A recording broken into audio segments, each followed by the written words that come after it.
13 अक्टूबर बड़ा गुरुवार। अद्भुत संयोग में आया करवा चौथ। चंद्रमा को जल देने वाले करवे में डाल दे यह एक चीज, दिन दूनी रात चौगनी होगी तरक्की, मिट जाएगी गरीबी, वैवाहिक जीवन बनेगा सुख में बढ़ेगा प्रेम। ओम गणेशी महागणेशाय नमः। राधे राधे दोस्तों, कैसे हैं आप सब? दोस्तों, सुहागन महिलाओं के लिए करवा चौथ का व्रत बहुत मायने रखता है। करवा चौथ का व्रत कार्तिक मास की कृष्ण पक्ष की चतुर्थी तिथि को रखा जाता है। इस दिन महिलाएं पूरे दिन निर्जला व्रत करती हैं और शाम को पूजन कर चंद्रमा को अर्घ्य देने के बाद पति के हाथ से पानी पीकर व्रत को खोलती हैं। करवा चौथ पर भगवान शिव, मां पार्वती और भगवान श्री गणेश का पूजन किया जाता है। मां पार्वती को ही चौथ माता कहा जाता है और रात्रि में चंद्रदेव का विशेष रूप से पूजन किया जाता है। सुहागन स्त्रियां अपने अखंड सौभाग्यवती होने की कामना से यह व्रत करती हैं। यह व्रत पति की लंबी आयु और सुखमय वैवाहिक जीवन के लिए रखा जाता है। कुंवारी कन्याएं मनोवांछित और सुयोग्य वर की प्राप्ति के लिए इस व्रत को रखती हैं। दोस्तों, इस बार करवा चौथ का व्रत 13 अक्टूबर दिन गुरुवार को रखा जाएगा। करवा चौथ पर करवा चौथ व्रत का पूजन संध्या काल के समय किया जाता है और इस बार संध्या काल पूजन का शुभ मुहूर्त है 13 अक्टूबर की शाम 5:54 से रात 7:09 तक। करवा चौथ पर सुबह 6:20 पर सूर्योदय होगा, इसलिए सुबह 6:20 से पहले सरगी अवश्य ही खा लें। इस बार करवा चौथ पर सिद्धि योग बन रहा है। इसके साथ ही इस दिन कृतिका नक्षत्र के साथ रोहिणी नक्षत्र भी रहेगा, इसलिए इस बार का करवा चौथ सुहागन स्त्रियों के लिए और भी ज्यादा खास हो गया है। इस नक्षत्र में चंद्रदेव का पूजन करने से चंद्रदेव की असीम कृपा मिलती है। दोस्तों, करवा चौथ के व्रत में चंद्रदेव के पूजन का विशेष महत्व है। शास्त्रों के अनुसार चंद्रदेव के पूजन के बिना करवा चौथ और व्रत और पूजन पूर्ण नहीं होता। चंद्रदेव के आशीर्वाद के बाद ही यह व्रत पूर्ण माना जाता है, इसलिए करवा चौथ पर चंद्रोदय के बाद चंद्रमा को अर्घ्य देने की परंपरा है। इसलिए इस दिन महिलाएं बेसब्री से चंद्रोदय का इंतजार करती हैं। इस बार चंद्रोदय का समय है रात्रि 8:09 पर। चंद्रदेव सौभाग्य के कारक देवता हैं। महिलाएं चंद्र उदय होने का देर रात्रि तक इंतजार करती हैं। कई बार बादलों की ओट में चांद छिप जाता है, जिस वजह से महिलाओं को काफी देर रात हो जाती है और वह व्रत का पारण नहीं कर पाती। लेकिन क्या कभी आपने सोचा है कि चंद्रमा की पूजन का इतना महत्व क्यों है? शास्त्रों में उल्लेख है कि सौभाग्य, पुत्र, धन धान्य, पति की रक्षा एवं संकट टालने के लिए चंद्रमा की पूजा की जाती है।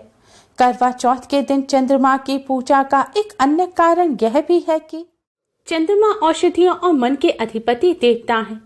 उनकी अमृत वर्षा करने वाली किरणें वनस्पतियों और मनुष्य के मन पर सर्वाधिक प्रभाव डालती हैं। दिन भर उपवास के बाद चतुर्थी के चंद्रमा को छलनी की ओट में से जब नारियां देखती हैं, तो उनके मन में पति के प्रति अनन्य अनुराग का भाव उत्पन्न हो जाता है। उनके मुख पर, शरीर पर एक विशेष कांति आ जाती है। स्वास्थ्य उत्तम होता है और दाम्पत्य जीवन सुखद हो जाता है। उपनिषदों के अनुसार जो व्यक्ति चंद्रमा में पुरुष रूपी ब्रह्म को जानकर उनकी उपासना करता है, वह उज्जवल जीवन व्यतीत करता है।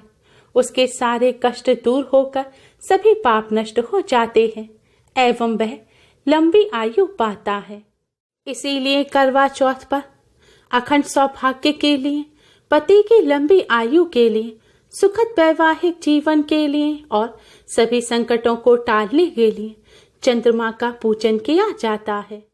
चंद्रदेव का पूजन करने से पहले संध्या काल के समय भगवान श्री गणेश, मां पार्वती, भगवान शिव जी का पूजन करें। पूजन करते समय ही एक करवे में शुद्ध जल भरकर उसमें थोड़ा गंगा जल डालकर पूजन के दौरान आप अवश्य ही रखें। फिर इसी करवे से आपको रात को चंद्रदेव को अर्घ्य देना है। चंद्रदेव को अर्घ्य देने के लिए पूजा की थाली तैयार करें। थाली में आप करवा रखें। वही करवा जिसे पूजन के दौरान आपने जल भर कर रखा था। इसी करवे से आपको चंद्रदेव को जल देना है। चंद्रदेव को अर्घ्य देने से पहले आप इस करवे में कुछ जरूरी वस्तुएं अवश्य ही डाल लें। करवे में सबसे पहले आप थोड़ा सा कच्चा दूध डाल लें। आपको इतना दूध डालना है कि जो जल है वह सफेद रंग का हो जाए, क्योंकि सफेद रंग चंद्रदेव का रंग है। सफेद रंग सुख शांति का भी प्रतीक है। अब आपको इस जल में थोड़े से साबुत चावल डालने हैं। ध्यान रखें, खंडित चावल ना डालें, आपको साबुत चावल डालने हैं। चावल अन्न होते हैं जो समृद्धि, शांति, उन्नति और खुशहाली के प्रतीक होते हैं, और चावल चंद्रदेव को भी अति प्रिय हैं। चावल के बिना कोई भी पूजन अधूरा रहता है। चावल डालने के बाद आपको इस जल में एक गुलाब का पुष्प डाल लेना है। अगर गुलाब का पुष्प आपको ना मिले तो आप इस जल में थोड़ा सा गुलाब का इत्र, लेकिन ध्यान रखें अल्कोहल वाला इत्र नहीं होना चाहिए, यानी कि परफ्यूम नहीं होना चाहिए, इत्र डालें। इत्र भी ना हो तो थोड़ा सा गुलाब जल डाल लें। गुलाब का पुष्प प्रेम का प्रतीक होता है, और इससे चंद्रदेव का पूजन करने से दाम्पत्य जीवन मधुर बनता है और पति पत्नी में प्रेम बढ़ता है। ये सभी चीजें डालने के बाद आपको इस जल में एक बताशा भी डालना है। बताशा भी पूर्णता का प्रतीक होता है, और सफेद रंग होने की वजह से यह चंद्रदेव को भी प्रिय है। बताशा ना हो तो थोड़ी सी शक्कर या मिश्री अवश्य ही डालें, लेकिन आपको जल को मीठा करके ही चंद्रदेव को चढ़ाना है। इस तरह आपका जल तैयार हो जाएगा। अब आप इस करवे को एक थाल में रख लें।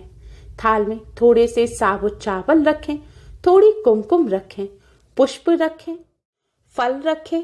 अगर बताशा हो तो बताशा भी रखें, नहीं तो सफेद रंग का कोई भी आप मिष्ठान रखें। आप चावल की खीर बनाकर भी रख सकते हैं।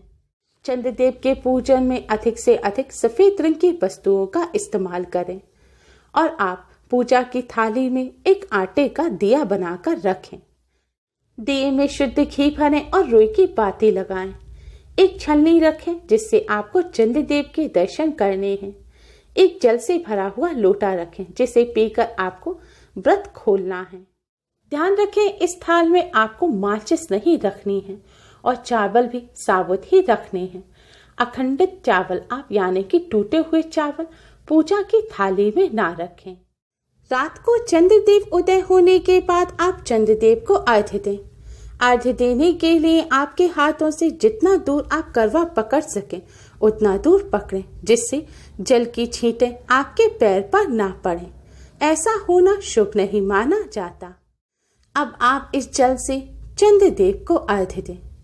चंद्रदेव को अर्घ्य देने के पश्चात करवे में जो भी चावल या फूल कुछ भी बचा हो तो उससे आप अपने हाथ से निकालकर जल के स्थान पर डाल दें। जल देने के बाद आप कुमकुम, अक्षत और पुष्प को चंद्रदेव को देखते हुए जल देने के स्थान पर छिड़क दें।